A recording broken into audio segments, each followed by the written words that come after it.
নেপালের পর এবার বাংলাদেশে ধেয়ে আসছে এই ভয়াবহ প্রাকৃতিক দুর্যোগ, জানিয়েছে আবহাওয়া দপ্তর। হিমালয়ের কোলে শান্তভাবে জেগে উঠেছিল নেপাল ও চীন সীমান্ত, কিন্তু আচমকাই পুরো আকাশ যেন থমকে গেল। মাটি কেঁপে উঠল এক ভয়াবহ গর্জনে। ভোটে কোশি নদী দিয়ে মুহূর্তের মধ্যে ধেয়ে এল কয়েক তলা উঁচু কাদামাটি, বিশাল বিশাল পাথর আর বরফ গলানো এক প্রলয়ঙ্করী জলের স্রোত। মাত্র কয়েক মিনিটের ব্যবধানে বদলে গেল মানচিত্র। তাসের ঘরের মতো ভেসে গেল নেপালের সেতু, বিশাল জলবিদ্যুৎ কেন্দ্র, সেনা ক্যাম্প আর আস্ত আস্ত গ্রাম। শত শত মানুষ নিখোঁজ, নিমিষেই মৃতের সংখ্যা ছাড়িয়ে গেল 100 ঘর। কিন্তু প্রিয় দর্শক, এই ভয়াবহ ট্র্যাজেডি কি শুধু নেপাল আর চীনের সীমানার মধ্যেই সীমাবদ্ধ নয়।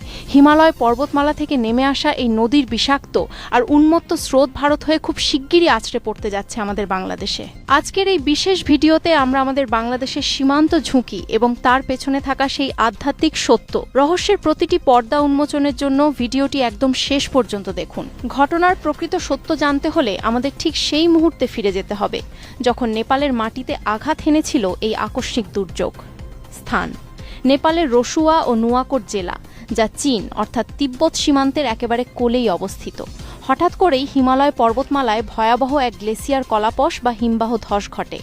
মাইলের পর মাইল বিস্তৃত বরফ এবং সুবিশাল পাথর একসঙ্গে পাহাড় থেকে ধসে পড়ে হেন্দে কোলা নামের একটি পাহাড়ি নদীতে। সেই ধসের তীব্রতা এতটাই ভয়াবহ ছিল যে স্থানীয় ভূকম্পন যন্ত্র বা সিসমোগ্রাফে এটি 5.2 মাত্রার ভূমিকম্পের সমান ধাক্কা রেকর্ড করে। প্রথমে ভাবা হয়েছিল সাধারণ ভূমিধস, কিন্তু মার্কিন ভূখণ্ড গবেষণা সংস্থা USGS স্যাটেলাইট চিত্র বিশ্লেষণ করে জানায়, পাহাড় ভেঙে নদীতে পড়ার ফলে নদীর বুকে তাৎক্ষণিকভাবে এক কৃত্রিম পাহাড় বা বাঁধের তৈরি হয়েছিল।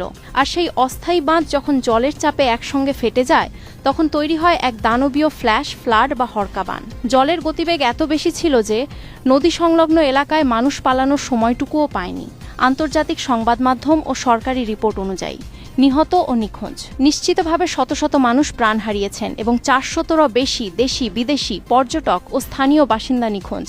অবকাঠামো ধ্বংস, প্রায় 19টি প্রধান সেতু, 40 কিলোমিটারের দীর্ঘ সীমান্ত সড়ক এবং নেপালের জাতীয় গ্রিডের 430 মেগাওয়াট বিদ্যুৎ উৎপাদনকারী একাধিক জলবিদ্যুৎ কেন্দ্র চোখের পলকে ধ্বংস হয়ে গেছে। কিন্তু এই ভয়াবহ ধ্বংসলীলায় কি গল্পের শেষ, নাকি এটি এক বিশাল শৃঙ্খলের প্রথম ধাপ মাত্র? কারণ এই নদী কিন্তু নেপালেই থেমে থাকে না। এবার আসা যাক আসল জটিল জায়গায়, কিভাবে এই জল ধেয়ে আসছে আমাদের দিকে। প্রিয় দর্শক, ভৌগোলিকভাবে মানচিত্রের দিকে তাকালে আপনি এক অবাক করা তথ্য দেখতে পাবেন।